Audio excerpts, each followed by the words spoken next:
सिंह राशि वैशाख महिना सिंह राशिका जातकहरूको लागि आध्यात्मिक रूपान्तरण अहङ्कारको विसर्जनको महत्त्वपूर्ण समय हो। तपाईको लग्न भावमा वक्री केतु विराजमान छन्, जसले तपाईको जन्मजात नेतृत्व गर्ने स्वाभिमान, गम्भीरता र वैराग्य र आध्यात्मिक चिन्तनलाई बढाउन सक्नेछ। बाहिरी देखावटीपन, चर्चा र भौतिक प्रतिस्पर्धा भन्दा पनि आन्तरिक शान्ति र आत्मसत्यताको खोजीमा तपाईको मन रमाउन सक्नेछ। तपाईको जीवनमा वास्तविक अर्थ खोज्नु पर्ने अवस्था रहेको छ। 11औं भावमा रहेको बृहस्पतिले नेटवर्किङ, बिजनेस, व्यवसाय, आर्थिक लाभको क्षेत्रबाट फराकिलो बन्न सक्नेछ। आएका नयाँ सम्भावित स्रोतहरू फेला पर्न सक्नेछन्।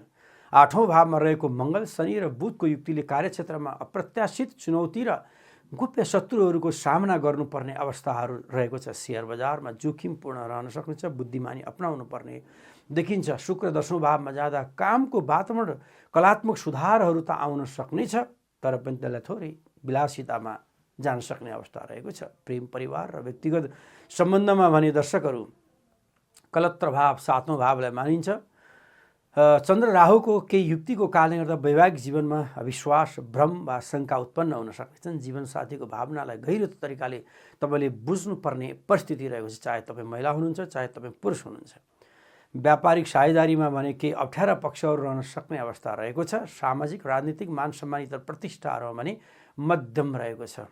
8औं भावको ग्रहले स्वास्थ्यको हिसाबले हेर्नुपर्दा ग्रह गोचरमा त्रिग्रही योग केतुको प्रभावले रगत सम्बन्धी केही उच्च रक्तचाप, पेटको तल्लो भागका समस्याहरू, अचानक चोटपटकका योगहरू पर्ने भए हुनाले स्वास्थ्यमा यहाँले विचार गर्नुपर्ने छ।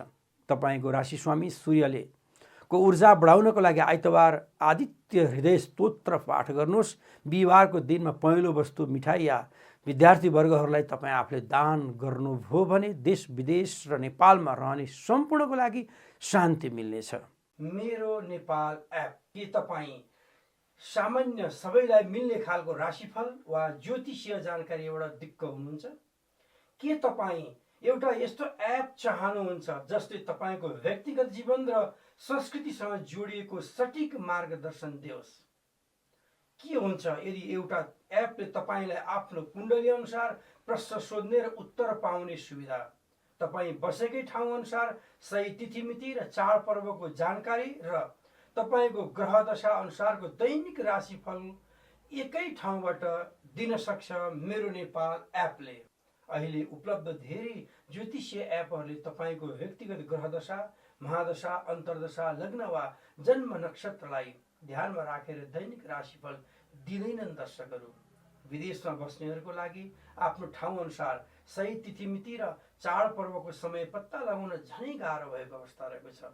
सामान्य पात्रोले तपाईँको स्थानीय समयअनुसार गणना गर्दैनन् दर्शक, जसले गर्दा सम्पूर्ण महत्त्वपूर्ण सांस्कृतिक र धार्मिक कार्यहरू गलत वा समयमा हुन सक्दछन्। गलत कर्महरू गलत तरिकाले हामीले गरिराखेका हुन सक्छौँ। आउनुहोस्, यसबाहेक तपाईँले कतिपटक आफ्नो कुण्डली हेरेर मनमा लागेको कुनै खास प्रश्नको उत्तर तुरुन्तै पाए हुन्थ्यो भन्ने सोच्नु भएको छ, वा आफ्नो अहिले चलिराखेको ग्रहदशा अनुसार के गर्दा ठिक होला भनेर जान्न चाहनु भएको छ? मेरो नेपाल एपले यस्तो व्यक्तिगत र अन्तर्क्रियात्मक सुविधा दिँदैछ। तपाईँ कि त ज्योतिषी कहाँ धाउनुपर्छ कि त अधुरो जानकारीमै चित्त बुझाउनु पर्ने हुन्छ। प्रस्तुत गर्दै मेरो नेपाल एप तपाईँको जीवनमा ज्योतिषीय स्पष्टता र सांस्कृतिक सम्बन्ध ल्याउन डिजाइन गरेको क्रान्तिकारी नयाँ एप मेरो नेपाल